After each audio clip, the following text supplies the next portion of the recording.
A pesar de que la medicina y la tecnología avanzan cada año, los antibióticos son más, las bacterias son, ¿no?, más poderosas, porque resulta que hace un tiempo la OMS publicó una lista de bacterias que no tenían antibióticos, es decir, que eran sumamente resistentes. Y esto nos remite a lo que ha sucedido hace algunos días en el Hospital Cayetano Heredia, donde se denunció que varios niños habían sido infectados por una bacteria súper resistente que había desarrollado el KPC. Un KPC le dicen, ¿no? Estrictamente fueron contaminados, ¿no? O sea, es decir, no desarrollan una enfermedad, pero pues adquieren esa bacteria. Y para contarnos acerca de esa historia, nos encontramos con el doctor Eduardo Gotuso, que es director del Instituto de Medicina Tropical de la Cayetano Heredia, de la universidad. Fui director por 25 años, ahora soy profesor emérito. Sí, muchas gracias. Muy bien, cuéntenos por favor para tener más claridad y tranquilidad al respecto. Primero estamos hablando de superbacterias, que no hay medicina alguna que pueda atacarla. Pero yendo al caso específico de estos pequeños en la unidad de pediatría en la Cayetano Heredia, ¿qué fue lo que sucedió? Sí, primero es bien importante lo que ustedes han mencionado. O sea, la Organización Mundial de la Salud reconoce de que cada vez en el mundo existen bacterias que se están volviendo resistentes a los antibióticos. Y entonces el desarrollo de nuevos antibióticos no ha podido ir a la misma velocidad que la aparición de resistencia. Entonces, el año 2014, la Organización Mundial de la Salud hace una lista y dice, uno de los 5 problemas mundiales es el tema de resistencia bacteriana. Y dentro de ellos incluye 3 bacterias, una de ellas es la Pseudomonas, el otro es la Acinetobacter y el otro es toda esta familia que se llaman KPC, que se vuelven resistentes a los antibióticos que hay. Y entonces incluso algunos de ellos, como la Acinetobacter, se está sacando un antibiótico de hace 50 años para poderlo usar, etcétera, porque no hay nuevas medicinas.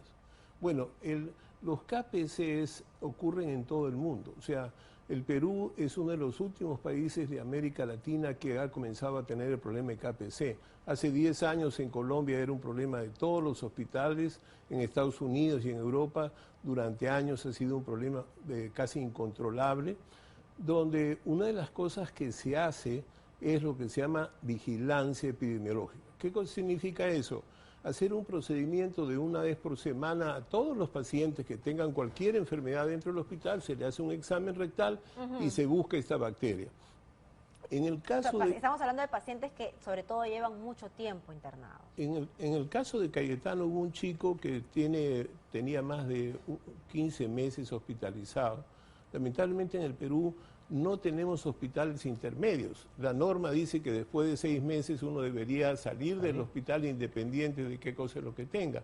Sin embargo, en nuestros hospitales no existe una cosa intermedia, no hay un hospital donde uno los pueda derivar. Y eso significa que estas personas pueden ser foco o ser receptores de nuevas bacterias. Entonces, lo que se ha hecho es una búsqueda activa. Estos niños que están contaminados son solamente, digamos, colonizados, o sea, tienen el microbio, pero no están enfermos de esa situación. ¿Y eventualmente podrían estar enfermos? Podrían estar enfermos, pero el riesgo es mucho menor. Existe ese riesgo y por eso es que estos chicos son puestos en vigilancia. Cayetano hace 2 años hace eso en los adultos y en los niños. ¿Por qué? Porque se comenzó a detectar que había estas bacterias en los grupos de urología, donde se usan muchos antibióticos por cirugías de próstata, etcétera. Entonces, era necesario establecer vigilancia epidemiológica. ¿Qué significa? Hacer periódicamente, una vez a la semana, en todos los pacientes de determinadas áreas, buscar esta bacteria. En el momento que tú detectas esa bacteria, tienes que aislarlo. Sin embargo, aquí viene un problema que es importante. O sea, estos chicos, los 8 chicos que han sido afectados, ninguno está enfermo por este microbio, son colonizados, o sea, puede decir que son portadores. Están dentro de ellos. ¿Ah? Están dentro la bacteria ya está dentro de ellos, por eso es que se le pone en vigilancia y se la aísla. Lo que ocurre es que nosotros tenemos una gran deuda de salud. Los hospitales como Cayetano o cualquier hospital de Lima fue construido hace 50, 60 años. ¿Cuántos cuartos hay para aislados? 1 o 2. Si usted tiene 5 niños, ¿qué cosa se tiene que hacer? esos niños son puestos en cuartos comunes, pero que se separan bajo un sistema mecánico, donde cada chico tiene estetoscopio, etcétera, porque se transmite por vía oral. Claro, en el caso de estos jovencitos, en realidad lo que se cuestiona es que no se hayan aislado de la manera como se debió hacer. Entendemos que es por la precariedad de la infraestructura de los hospitales en general, pero hay otro tema del que podríamos comentar también, que es la falta de comunicación con los familiares, ¿no? Estamos hablando de personas probablemente de escasos recursos a las que se les tiene que explicar bien, comunicar qué es lo que está pasando, no sorprender a los padres después de 6 meses diciéndole, oye, tu hijo tiene KPC, e inclusive que le digan que se puede morir, eso por testimonio de los propios padres, ¿no? Pero eso ya es un tema aparte que tiene que ver, lamentablemente, siempre el trato humano con los pacientes y con los familiares. Pero yo quisiera quedarme en el tema de la bacteria en sí, porque tenemos que entender que ya no hay medicinas para ciertas bacterias y esto también podría estar relacionado al mal uso que hacemos nosotros de los antibióticos. Claro, la resistencia bacteriana tiene múltiples razones. Una de ellas es que las personas se automedican. Van a la farmacia y compran un antibiótico o lo guardan en la casa y toman cada vez que tienen un Yo pongo un resfrío. ejemplo femenino, infección urinaria. Infección urinaria que a las mujeres nos viene comúnmente. Ah, ya, me tomo la que me recetó el doctor la vez pasada, ¿no? Y yo voy y me la venden y le pido el antibiótico y lo voy a consumir, pero resulta que nunca me hice el examen, no sé qué tipo de infección se trata, no sé qué tipo de bicho tengo y por lo tanto no me curo. Así es, no solamente no te cura, sino que tus bichos comienzan a ser resistentes. Recuerda bien que tratas la infección urinaria, pero tú tienes bacterias en cualquier parte de tu organismo, como cualquier ser humano. Es parte de nuestra flora normal. Entonces, nosotros indicamos, y los infectólogos indicamos, no se arranca ningún antibiótico si usted antes no se hace un cultivo. O sea, tiene que hacer eso para saber qué germen es y a qué es resistente. Entonces, uno tiene que usar el antibiótico de menos espectro, pero específico para eso. Con eso uno reduce. La otra cosa es que los médicos también tienen que ser muy cautos en no usar de manera desordenada o abundante antibióticos cuando no existe. Por ejemplo, la mayoría de infecciones virales no requieren ningún antibiótico. Los resfríos. Los resfríos no requieren antibióticos. Y hay personas que se meten antibióticos pensando que van a curarse más rápido. Por eso, o sea, es múltiple.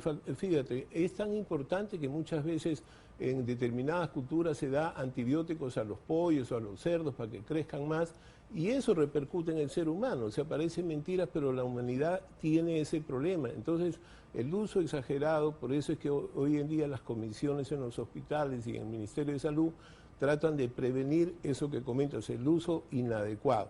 Y eso es lo que va generando resistencia. Ahora, existen algunos antibióticos para determinada condición. Por ejemplo, algunos de los KPCs, en esta semana en el Perú ha aparecido una nueva combinación de antibióticos que nos permite resolver o ayudar.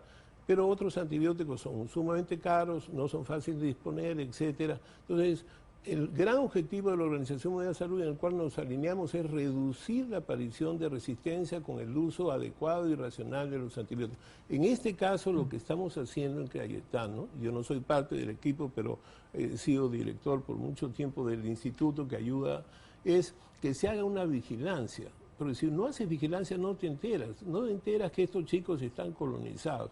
Lo que pasa es que los hospitales no tienen suficiente cantidad de espacios para tener 5 chicos aislados.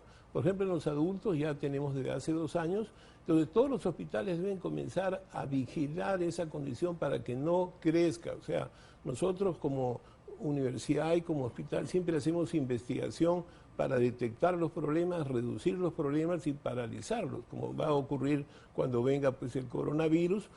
Hay todo un plan de muchos profesionales dispuestos a inmediatamente cerrar y que no crezca una epidemia. Esto mismo hacemos con esta bacteria que, como digo, ha sido colonizada. Solamente un niño recién nacido sí se afectó, pero ese niño fue tratado y salió de alta el día de ayer. Lo que sí queda bastante claro es que hay mucho por hacer en cuanto a infraestructura, ¿no? En los hospitales y que se haya solamente ejecutado, no sé, el 50 o 45% de presupuesto del año pasado, la verdad es que es muy penoso. Cuando tenemos hospitales como el Hospital Cayetano, que necesita una mejor unidad de pediatría para poder atender y aislar a los pacientes. Y lo otro, como bien nos dice el doctor Gotuso, es que los antibióticos no son la panacea, ¿no? Debemos hasta incluso tal vez desconfiar de un doctor que está disparando a diestra y siniestra antibióticos cuando nuestros síntomas son más o menos comunes. Menores, deben ser puestos en observación. Y yo estoy de acuerdo contigo. En el Perú el presupuesto de salud se ha reducido.